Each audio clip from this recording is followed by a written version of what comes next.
নমস্কার প্রীতম দা, আমাদের কড়া খবরে আপনাকে জানাই স্বাগত। দাদা, আজকে রাজ্যে প্রথম বাজেট অধিবেশন হলো।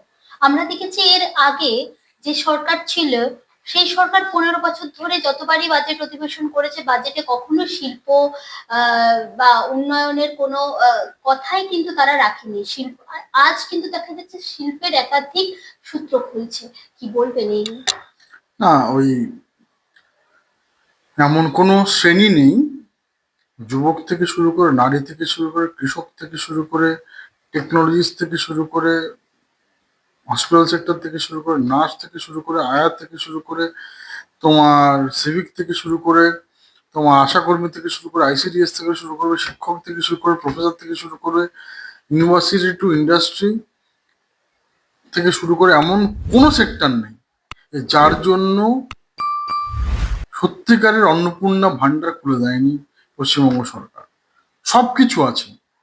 আজকে সিভিকদের 12,000 টাকা করে দেওয়া হলো, ছিল 10,000 টাকা। ভিলেজ ও গ্রিন পুলিশকে ছিল 10,000 টাকা, করে দেওয়া হলো 12,000 টাকা। আশাকর্মীকে ছিল মাত্র 6,250। আমরা দেখতাম এই আশা দিদিদের সে আন্দোলন, এই আমাদের এখানেও এই স্বাস্থ্য ভবনে তখনকার তৎকালীন যে সরকারের আমলে কিরকম নির্মম অত্যাচার তাদের করা হয়েছে, পুলিশ দিয়ে মারা হয়েছে, জেলে ভরে দেওয়া হয়েছে। তাদের জন্য 11,000 প্লাস আপনাদের করে দেওয়া হলো।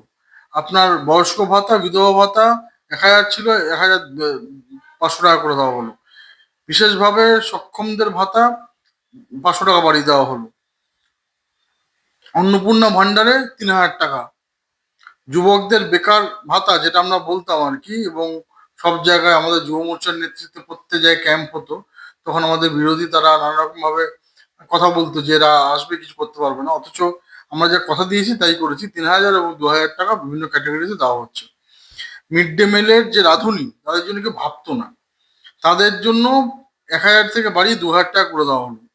এবং হোমগার্ড, সেই হোমগার্ডের মাসিক 21,440 টাকা করে দেওয়া হলো। এবং প্রভূত, তুমি জানো যে আজকে দুর্গাপুর থেকে শুরু করে, দুর্গাপুরে তোমার সেমিকন্ডাক্টরের জন্য ওখানে নির্ধারিত করা হয়েছে, ল্যান্ড সিলিং এর জন্য কথা বলা হচ্ছে। প্রত্যেকটা জায়গা 5,000 কোটি টাকা শুধু রাখা হয়েছে যে ইনসেন্টিভ দেওয়ার জন্য নতুন যারা কোম্পানি আসবে তাদেরকে। তো সুতরাং আজকে সত্যিকারের লক্ষ্মী এসেছে পশ্চিমবঙ্গে, এবং পশ্চিমবঙ্গের সত্যিকারের সোনার বাংলা করার যে স্বপ্ন বা কথা আমরা বলতাম, তার প্রথম পদক্ষেপ আমাদের এই বাজেট।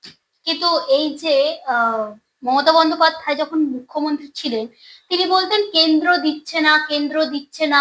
এখানে দেখা যাচ্ছে যে কেন্দ্র আর রাজ্য তো একই, তার জন্য কি এই সুবিধাটা হলো? অবশ্যই ডবল ইঞ্জিন সরকার, বারবার বলেছি আমরা যে দেখুন, বারবার নরেন্দ্র মোদীর গ্যারেন্টিতে আজকে পশ্চিমবঙ্গের মানুষ বিশ্বাস করেছেন, এবং ভয় থেকে সরে গিয়ে ভরসা করেছেন ভারতীয় জনতা পার্টির প্রতি। এবং আমাদের শুভ হিন্দু সরকার গঠিত হয়েছে শুভেন্দু অধিকারীর নেতৃত্বে। তো সেখানটায় আজকে বারবার বারবার আমরা বলছি, যা যা আমরা প্রতিশ্রুতিবদ্ধ ছিলাম আমাদের সংকল্পপত্রে, প্রত্যেকটাই অনেকটাই আমরা এই বাজেটে করেছি। বাদ বাকি এগুলো সবকটাই কমপ্লিট হবে, এবং তার জন্য কিছুদিনের মধ্যে কমপ্লিট হবে। আপনারা জানেন, ডিএ থেকে শুরু করে সবকিছু যেভাবে যেভাবে বলা হচ্ছে, ধাপে ধাপে ধাপে ধাপে পুরোটাই 100% করে দেওয়া হবে। সপ্তম পে কমিশন করে দেওয়া হবে। 1,00,000 তোমার প্রায় 1,00,000 টোটাল তোমার জবের এটা করে দেওয়া হয়েছে। তো সুতরাং যা যা আমরা প্রতিশ্রুতি করেছিলাম সবটা করে দেয়। সপ্তম পে কমিশন তাও তৈরি হয়ে যাবে। তো যা যা প্রতিশ্রুতিবদ্ধ ছিলাম সবটাই হবে।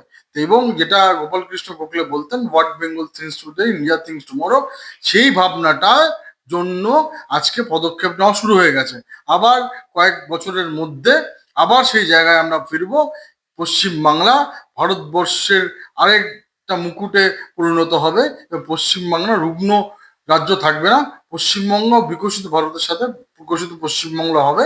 এবং সত্যিকার 2047 যে বিকশিত ভারতবর্ষের স্বপ্ন নরেন্দ্র মোদী দেখেছেন, নরেন্দ্র মোদীর আশীর্বাদে, নরেন্দ্র মোদীর সম্পূর্ণ 100% সবকা সাথ সবকা বিকাশের এবং সবকা বিশ্বাস, সবার বিশ্বাসের সাথ নিয়ে পশ্চিমবাংলা আবার নতুন করে সাজবে, নতুন করে সত্যিকারের সোনার বাংলা তৈরি হবে।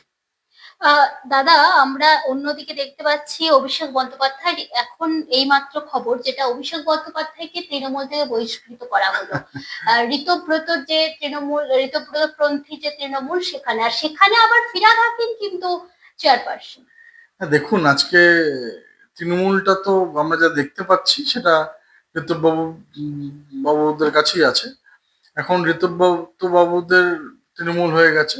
ওই একটা কথা আছে না যে ভাড়াটিয়ারা বাড়ির লোকেদের তাড়িয়ে দিয়েছে, তাই হয়েছে। আসলে যে মূল্যবোধের রাজনীতি নিয়ে মমতা ব্যানার্জি কথা বলতে, সেটা তো উনি করেননি।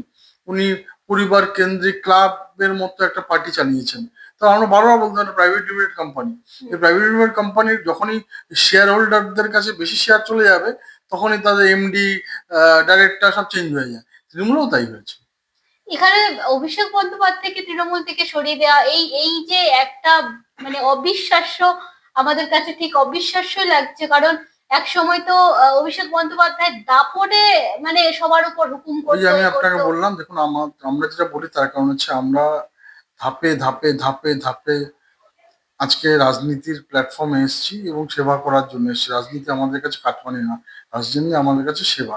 তো সেখানে আমরা দেখেছি যে আমি আপনাকে বলছি যে তৃণমূল কংগ্রেস মমতা ব্যানার্জির নেতৃত্বে প্রাইভেট লিমিটেড কোম্পানি ছিল, পাবলিক লিমিটেড কোম্পানি ছিল। সেই শেয়ার যাদের কাছে বেশি থাকবে তারা ঠিক করবে যে কে চেয়ারম্যান হবে, কে ম্যানেজিং ডাইরেক্টর হবে। এখন শেয়ারটা ঋতব্রত লেড তৃণমূলের কাছে চলে গেছে, তাই ম্যানেজিং ডাইরেক্টর, চেয়ারম্যান সব চেঞ্জ হয়ে গেছে। ফিরহাদ হাকিম, হ্যাঁ, তো স্নেহের share Bobby, one of the share holder ছিল, চলে গেছে ওখানে। আর তো কোনো কারণ নেই। একদা মমতা বন্দ্যোপাধ্যায়ের স্নেহের ববি ছিলেন উনি। না না, কেউ স্নেহের ছিল, স্নেহের একমাত্র ওনার এবং ওনার ভাইপো এবং ওনার ভাইরা, এছাড়া কেউ স্নেহের ছিল না। সবাইকে উনি ইউজ করেছেন। কিন্তু একটা কথা বলতে পারি বাংলার মানুষের জন্য, যে যেরকমই আপনি নব তৃণমূল, নতুন তৃণমূল, ঘন্টা তৃণমূল, বান্টা তৃণমূল, যে তৃণমূলই করেন, কেউ আপনাদের স্ক্যামের থেকে মুক্তি দিতে পারবে না। আপনারা যে এখন যে ডেমোক্রেসি চলছে সেটা চলবে, ভাইপো জেলে যাবে। সেটা তো আইন ঠিক করবে, কিন্তু আমার মতে উচিত। মমতা বন্দ্যোপাধ্যায়ের ভাইপোরা এক একটি রত্ন। আমরা দেখছি অভয়া কাণ্ডে আবেশ ব্যানার্জি, মমতা বন্দ্যোপাধ্যায়ের আরেক ভাইপো, তার নাম জড়িয়ে।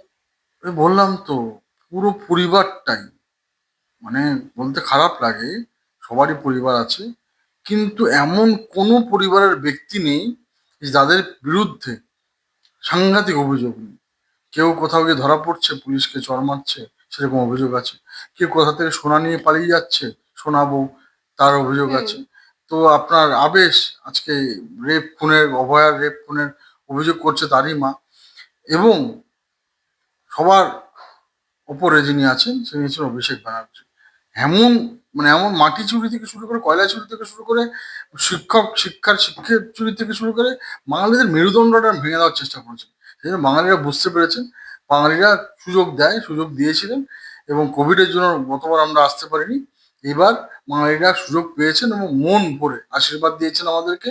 এবং সেই আশীর্বাদ রক্ষা ভারতীয় জনতা পার্টি করবে এবং বাংলাকে সঠিক পথে নিয়ে যাবে। কল্যাণ, এই কুণাল ঘোষ কিন্তু রীতিমতো বাজেট নিয়ে তিনি বলেছেন যে আগে কেন্দ্র দিত না বলেই মমতা বন্দ্যোপাধ্যায় আর কি কিছু করতে পারতেন না বা বাজেট পেশ করতে পারতেন না। মানে এই অভিযোগগুলো, এগুলোকে কি বলবেন? দেখুন, এগুলো কোনো সারবত্তা নেই। আর কুণালবাবু ভালো থাকুন, সুস্থ থাকুন কামনা করি। কিন্তু যিনি, তার কথার কোনো ভিত্তি নেই, যিনি বলেছিলেন যে সারদার মেন বেনিফিশিয়ারি হচ্ছে মমতা ব্যানার্জি এবং ওনার কালীঘাটেই নাকি সারদার সমস্ত টাকাটা আছে, সেই হিসাবটা কুণালদা দিলে আমরা বাদবাকি না কুণালদা নিয়ে কথা বলবো। 15 তারিখে বলেছিল যে অভিষেক বন্দ্যোপাধ্যায় গ্রেপ্তার হতে পারে, সেটা আমার তো যা দেখে গতি প্রগতি দেখে মনে হচ্ছে যখন তখন হতে পারে, যখন তখন হতে পারে গ্রেপ্তার।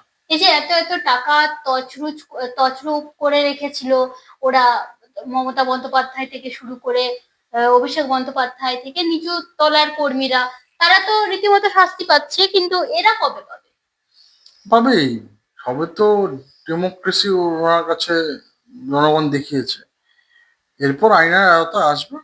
আইনের আওতায় এসে, যেহেতু আইনের প্রশাসন চলছে, 100% এরা আইনের আওতায় আসবে। আইনে যে প্রভিশন আছে, law will take its own course.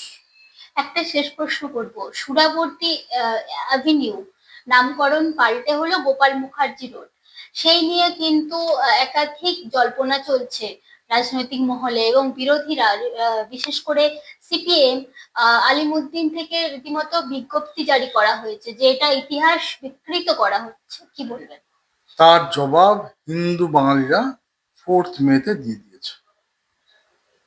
কিন্তু এই যে বলছে যে এটা সেই সুরাবর্তী নয়, যে সুরাবর্তী গ্রেট কিলিং ক্যালকাটাতে মানে অভিযুক্ত ছিল, সে নয়, অন্য একজন। সেটার অন্বেষণ ওনারা করুক, কিন্তু কোনো সুরাবর্তী পশ্চিমবঙ্গে থাকবে না। হিন্দু বাঙালির হোমল্যান্ডে হিন্দু বাঙালিরাই থাকবে, এবং হিন্দু বাঙালিদের জন্য এই হোমল্যান্ডের উপস্থিতি, যেখানে ওনারা দাঁড়িয়ে রাজনীতি করার সুযোগ পাচ্ছেন। ওনাদের যে পূর্বসূরি জ্যোতি বসু থেকে ব্রহ্মলাল বাবু, তারাও ভোট দিয়েছিলেন। এবং আজকে মিথ্যে কথা বলে যারা আমাদেরকে ভোট দেননি, তারা মাত্র 4জন পূর্ব পাকিস্তানে গেছিল, বাদ বাকি সবাই পশ্চিমবঙ্গে রয়ে গেছিল।